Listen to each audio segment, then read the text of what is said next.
Nous allons donc appeler la communication suivante par donc le professeur Souleymane Bachir Diagne, qui est professeur, enfin actuellement ancien professeur à l'université de Dakar et maintenant professeur à l'université Columbia à New York, qui va donc nous parler de l'Europe depuis l'Afrique.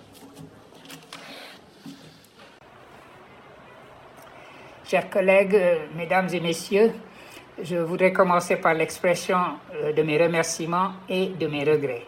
Remerciements, bien entendu, pour l'honneur qui m'a été fait d'être invité à participer à cette conférence et regrets que la période ne me permette pas de faire le voyage à Paris et d'être physiquement présent avec vous à cette rencontre. Alors, un événement récent qui a eu lieu il y a quelques jours seulement a donné une inflexion et une coloration nouvelle au sujet que je m'étais proposé de présenter pour répondre à l'invitation de Samantha Besson. Cet événement, c'est le sommet Afrique-France qui s'est tenu à Montpellier ce 8 octobre 2021. Bien sûr, ce sommet ne concernait que la seule France et non l'Europe, qui est le sujet de notre rencontre. Cette Europe qui s'invente difficilement aujourd'hui au-delà des États-nations. Mais ce qui était en jeu dans la forme prise par ce sommet et d'abord sa raison d'être, éclaire la réflexion sur ce qu'est l'Europe vue d'Afrique et pourquoi, dans le mouvement de son invention, il importe à l'Europe de se regarder aussi dans le miroir africain. Un mot donc tout d'abord sur le sommet auquel j'ai modestement participé. J'étais en effet de l'équipe à laquelle l'historien camerounais Achille Mbembe a demandé de l'accompagner dans la mission que lui avait confiée le président Emmanuel Macron. Cette mission était d'organiser des dialogues dans plusieurs pays africains pour nourrir un rapport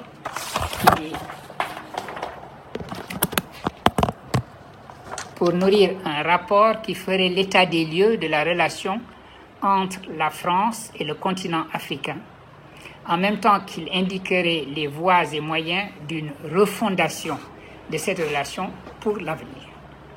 Le contenu de la lettre de mission pourrait se résumer en ces mots prononcés par le président Macron à l'Institut Montaigne: changer le regard de l'Afrique sur nous. Ceci est une citation du président Macron. Nous, c'est bien sûr la France, mais on peut dire que c'est plus généralement l'Europe. Et d'ailleurs, le président lui-même précise qu'au-delà de la France, il a la vision dont il souhaite qu'elle se traduise en réalité dans un avenir à construire d'un axe qui serait constitué de part et d'autre de la Méditerranée par l'Europe et l'Afrique.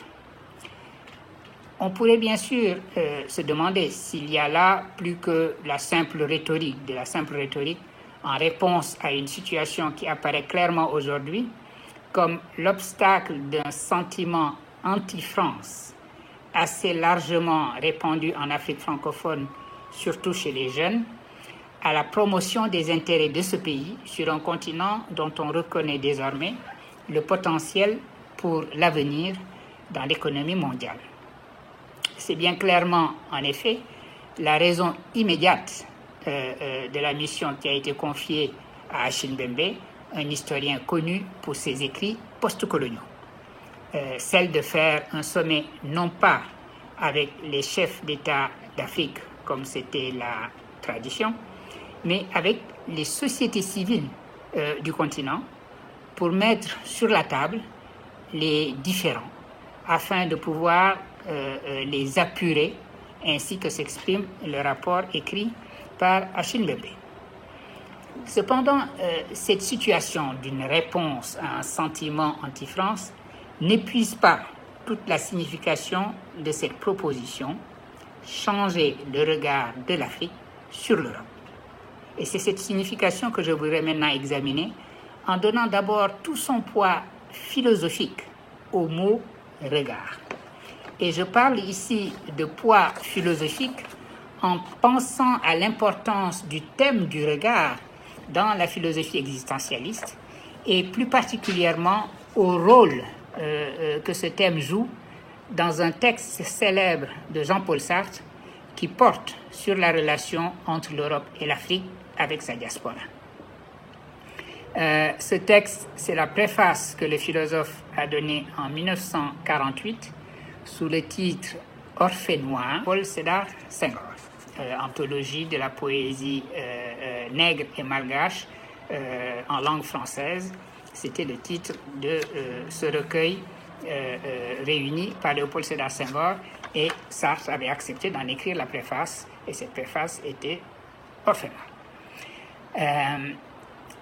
Après avoir indiqué que l'Europe avait longtemps joui du privilège de voir sans être vue, j'ai cité Sartre, ce dernier écrit, je le cite, « Jadis Européens de droit divin, nous sentions déjà notre dignité s'effriter sous les regards américains ou soviétiques. Déjà, l'Europe n'était plus qu'un accident géographique, la presqu'île que l'Asie pousse jusqu'à l'Atlantique. Au moins espérions-nous retrouver un peu de notre grandeur dans les yeux domestiques des Africains, mais il n'y a plus d'yeux domestiques. Il y a les regards sauvages et libres qui jugent notre terre. » Fin de citation. Alors, on notera d'abord au passage que le propos du philosophe manifeste la provincialisation à la fois géographique et géopolitique de l'Europe. Si ce mot de provincialisation de l'Europe, cette expression de provincialisation de l'Europe est associée à l'Indien Dipesh Chakrabarty, on voit bien ici que déjà en 1948, Sartre invitait à en penser le concept. Voir sans être vu, c'est être en même temps dans l'affirmation de soi, de son identité, et dans l'invention des autres. En particulier ce tout autre qu'a fabriqué le discours de l'Europe dans son invention de l'Afrique. Cette expression « invention de l'Afrique », vous l'aurez reconnu, est le titre du livre de Valentin Mudimbe qui vient d'être traduit en français. Et ce titre lui-même fait écho, on le sait, à un autre titre qui est aussi celui d'une invention par l'Europe de cet autre qu'est l'Orient créé par l'Occident. Et je reprends ici le sous-titre du livre d'Edouard Saïd intitulé « L'orientalisme ». Avant Sartre, dans des écrits peu connus sur le colonialisme, Simone Weil, la philosophe Simone Weil, avait elle aussi pris au sérieux l'idée d'un regard que l'on retourne lorsqu'elle a attiré l'attention sur ce fait que, je la cite, « on ignore depuis la position décentrée qu'offre l'Empire que la France n'est pas, aux yeux de la plupart de ses sujets colonisés, la nation démocratique, juste et généreuse qu'elle est aux yeux de tant de citoyens français, moyens et autres. » Donc les yeux des sujets, les yeux des citoyens. Simone Weil écrit cela en 1938 dans un article intitulé « Qui est coupable de menées anti-françaises ?» Cet article est repris avec d'autres textes contre le colonialisme dont elle découvre, dit-elle, la tragédie pendant l'exposition coloniale de 1931 et donc juste après la révolte de Yen Bai en Indochine. Et ce texte est repris dans ses écrits historiques et politiques. Dans le propos de Sartre, comme dans celui de Simone Weil, mettant le discours que l'on tient sur soi à l'épreuve de ce que l'on est pour autrui, le regard a pour fonction de décentrer. Et c'est à un tel décentrement qu'invitent les deux philosophes dont l'enjeu est à la fois mémoire et ouverture de l'avenir. Alors parlons d'abord de la mémoire, qui est bien sûr ici celle coloniale. Car l'Europe vue d'Afrique, c'est massivement une Europe de la puissance impériale. C'est l'Allemagne qui s'est accordée au Congrès de Berlin des terres en Afrique australe et en Afrique de l'Ouest. C'est la Belgique qui s'est donné un territoire congolais bien plus grand qu'elle, à laquelle se sont ajoutées après la Première Guerre mondiale les colonies de l'Allemagne vaincue, qui étaient le Rwanda et le Burundi. C'est la Grande-Bretagne, fière d'un empire sur lequel le soleil ne se couchait jamais. C'est la France en compétition, comme toujours, avec Albion sur le continent africain cette fois-ci. C'est l'Italie, trop tard venue pour tenter l'aventure coloniale dans laquelle elle s'est lancée en Cyrénaïque et en Afrique orientale. On entend aujourd'hui le propos, qui est souvent un propos impatient et exaspéré, celui de ceux qui déclarent que parler de mémoire, c'est revenir encore et toujours sur l'histoire ancienne. De ceux qui voudraient que le discours européen de l'invention de soi se fermât justement, comme on voudrait aussi que ce soit le cas pour les frontières de l'Europe, au discours et au monde post-colonial. La réponse à faire à ce propos est simplement que c'est de l'histoire ancienne, bien sûr, mais que la mémoire, elle, est toujours au présent. Que simplement passer sur le passé, dans l'invention de soi, est impossible dans ce cas-ci, parce que l'Europe est dans ce monde postcolonial et que ce monde postcolonial est en elle. Que c'est dans un tel monde que l'invention de l'Europe s'effectue. Et qu'au nom de l'avenir, précisément, il est important de tenir compte de la mémoire coloniale. Je l'ai dit, c'est tout le sens de la démarche du président Macron, d'une politique dite mémorielle, lorsqu'il déclare le colonialisme un crime contre l'humain, à une époque où il n'était encore que candidat à la présidence française et pas encore président. Lorsqu'il demande des rapports également, d'abord sur la guerre d'Algérie, le rapport de Benjamin Stora.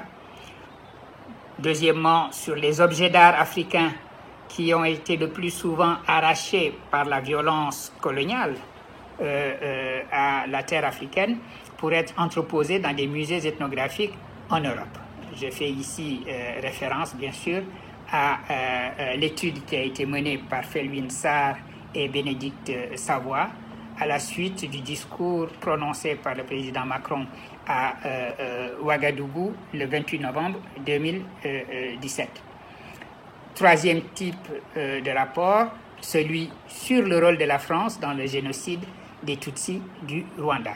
Cette dernière question a fait l'objet d'une rencontre récente à Kigali, qui a été une rencontre absolument tout à fait remarquable. Non pas seulement par le fait que la France, par la voix de son président, a rompu avec l'attitude de déni où elle s'était enfermée, mais aussi et peut-être surtout par l'accueil bienveillant que lui a fait le président Paul Kagame, lui que l'on sait absolument intraitable sur tout ce qui touche à la mémoire du génocide du Rwanda.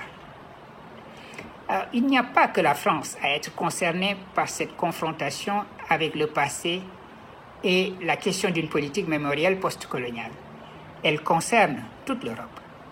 Ainsi, au moment où je rédige les remarques qui constituent ma contribution actuelle à notre conférence, les journaux parlent pratiquement tous les jours de l'Europe aux prises avec les blessures de la mémoire. Il est par exemple beaucoup question ces jours-ci, en Belgique, de la reconnaissance du crime contre l'humain que fut le traitement réservé par l'État belge durant la colonisation aux enfants métis de la colonie du Congo, qui aujourd'hui demandent réparation. Et la date de notre présent colloque coïncide aussi, à quelques jours près, avec l'anniversaire du massacre du 17 octobre par la police française à Paris même de manifestants pour l'Algérie indépendante. Sur un plan moins dramatique que ces événements-là, la question de la restitution à l'Afrique de son art continue de faire l'actualité dans une Allemagne qui a récemment décidé de rendre au Nigeria un nombre important de ces objets célèbres qu'on appelle bronze du Bénin, et qui ne sont pas toujours en bronze. Et c'est également l'actualité dans une Grande-Bretagne où le British Museum, quant à lui, fait de la résistance sur la question de la restitution. laquelle question est discutée en revanche aussi par des musées en Belgique, en Hollande et ailleurs en Europe. Toutes ces discussions et cette actualité montrent ce que je disais tout à l'heure, illustre ce propos selon lequel l'invention de soi par l'Europe se fera dans un monde postcolonial où il s'agit aussi de mener cette politique mémorielle. Je m'arrête maintenant sur cet exemple de politique mémorielle qui est la restitution des objets d'art africains, car il me conduit à un autre chapitre de mon propos et me fait passer de la mémoire à l'ouverture de l'avenir.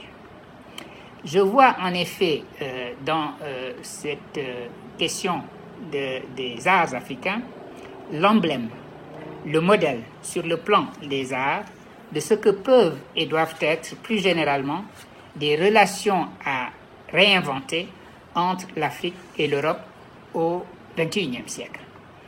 Cette réinvention est la proposition sur laquelle s'est conclu le rapport écrit par Achille Mbembe au terme de sa mission dont j'ai parlé tout à l'heure. Et c'est dans le même sens que conclut aussi l'ouvrage « Restituer le patrimoine africain » coécrit par Bénédicte Savoy et Felwine Sarr, lorsque ces auteurs parlent des objets à rapatrier comme étant des lieux de la créolisation des cultures et des médiateurs pour une nouvelle relation entre la France et l'Afrique, on peut dire plus généralement l'Europe et l'Afrique.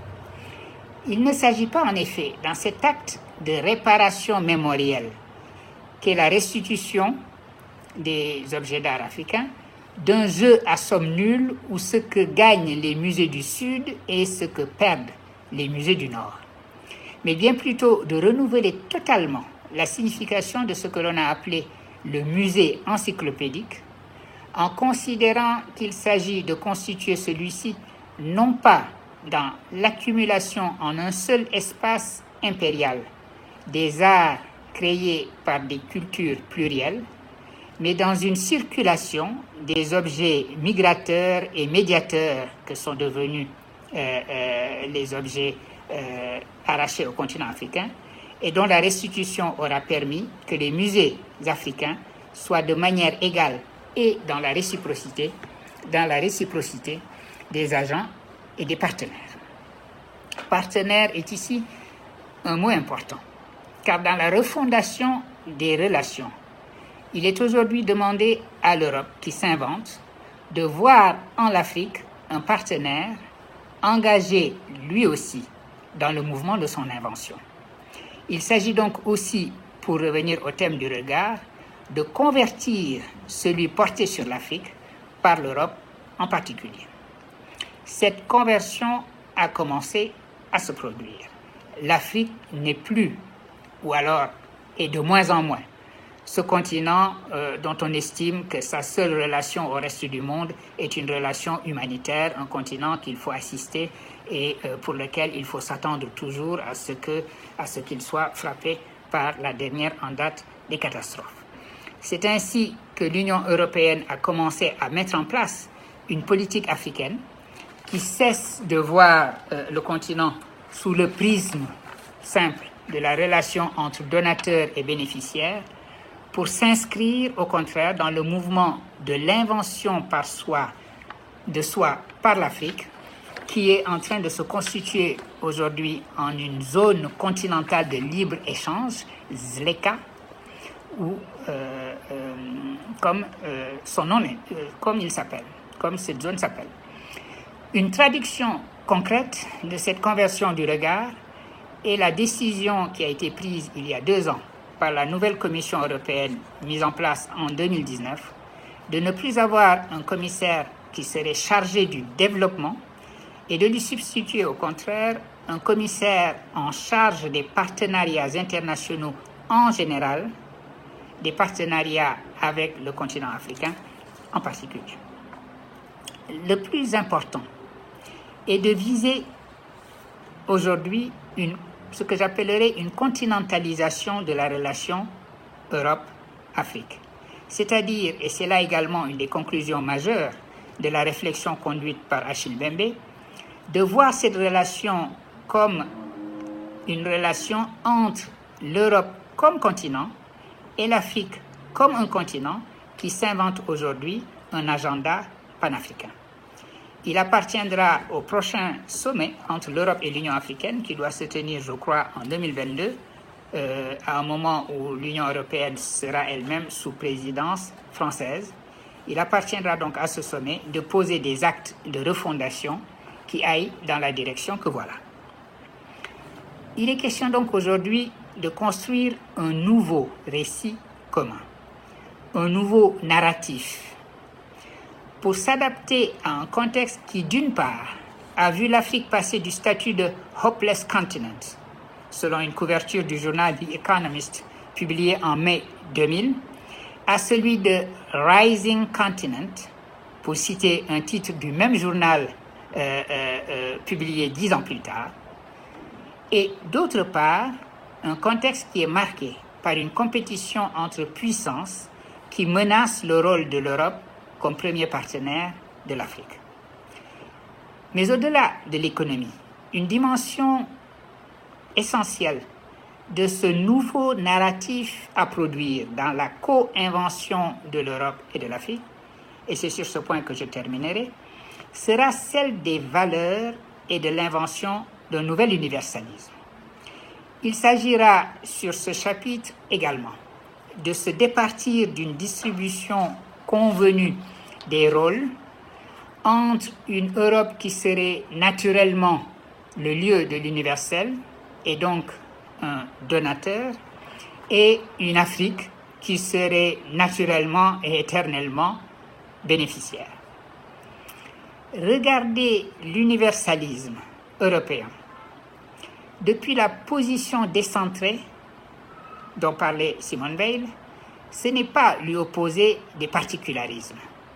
C'est dire que l'universel se construit ensemble depuis le pluriel du monde et à l'épreuve de ce pluriel. D'ailleurs, ce pluralisme est d'abord interne à l'Europe elle-même, comme il est naturel. Et en ce sens, la notion d'un universalisme européen est d'une généralité qui simplifie beaucoup. Il n'est ici que de prendre, par exemple, la valeur de la laïcité, sur laquelle le discours de la France sur son universalisme repose en grande partie, pour constater qu'elle est certes universelle, mais qu'elle est aussi plurielle, y compris à l'intérieur même de l'Europe. Les laïcités en France, en Allemagne, en Grande-Bretagne ou en Scandinavie, ou la laïcité au Sénégal, sont au pluriel parce que leurs histoires ne sont tout simplement pas identiques. Emmanuel Wallerstein a parlé de la fin de l'universalisme européen dans son livre L'universalisme européen, indiquant que le monde était arrivé à un stade où l'universalisme européen n'avait plus cours. Encore une fois, il s'agit toujours du même discours de la provincialisation de l'Europe, ou plutôt du décentrement de l'Europe. On peut en effet parler de la fin d'un certain universalisme, celui que le philosophe Merleau-Ponty a appelé un universel de surplomb. Merleau-Ponty est un auteur sur lequel je reviens beaucoup parce que j'estime que c'est l'auteur qui a tenu compte le plus nettement de ce basculement du monde colonial à un monde post-colonial. L'idée qui est la sienne est que l'irruption sur la scène de l'histoire des nations anciennement colonisées, c'est l'irruption désormais du pluriel de langues et de cultures toutes équivalentes dans le monde. Et par conséquent, le discours traditionnel d'un universel qui serait un universel de surplomb, dont le lieu naturel serait l'Europe, n'a plus de signification véritable dans un monde comme celui-là. Au contraire, dit Merleau-Ponty, il faut aujourd'hui apprendre à penser un universel qu'il dit horizontal ou latéral, c'est-à-dire un universel de rencontre et un universel de dialogue. Et la métaphore qu'il emploie pour exprimer cela, c'est la métaphore de la traduction. Il s'agit de pouvoir passer d'une langue à l'autre, de faire se rencontrer les langues, et la seule rencontre possible entre les langues, c'est évidemment la traduction. Dès lors qu'il n'y a plus une langue qui serait tout naturellement l'incarnation du logos universel, la rencontre entre langues se fait par la traduction. Umberto Eco a dit cette parole qu'il est à propos de citer ici dans une conférence consacrée à l'invention de l'Europe. La parole suivante: la langue de l'Europe, c'est la traduction. De manière plus générale, ainsi que l'a dit l'écrivain kényan Ngugi wa Thiong'o, la langue des langues, c'est la traduction. C'est ainsi donc que Merleau-Ponty a appelé à passer d'un universel qui serait de surplomb à un universel qui serait latéral, invitant ainsi à l'exploration de cet universel latéral, de cet universel de la rencontre qui se forge ensemble dans le dialogue pour affronter les défis communs. C'est autour de cette idée, me semble-t-il, que la notion d'un axe européen-africain, euro-africain ou eurafricain, d'un mot qui n'a plus cours beaucoup aujourd'hui. L'une des traductions d'un tel axe sera l'invention d'un partenariat entre l'Europe et l'Afrique, un partenariat pour affronter le défi du changement climatique, le défi du développement inégal, le défi de la crise migratoire et le défi qui les résume tous finalement de ce que Léopold Sédar Senghor a appelé un ordre d'injustice entre le Nord et le Sud. Je voudrais m'arrêter sur ce point en vous remerciant de votre attention, en m'excusant encore que mon intervention ne soit que par vidéo et en m'excusant du ton que j'aurais probablement pris, parce que parler à mon téléphone ne m'est pas une chose tout à fait naturelle. C'est ce que j'ai été obligé de faire. Merci encore infiniment.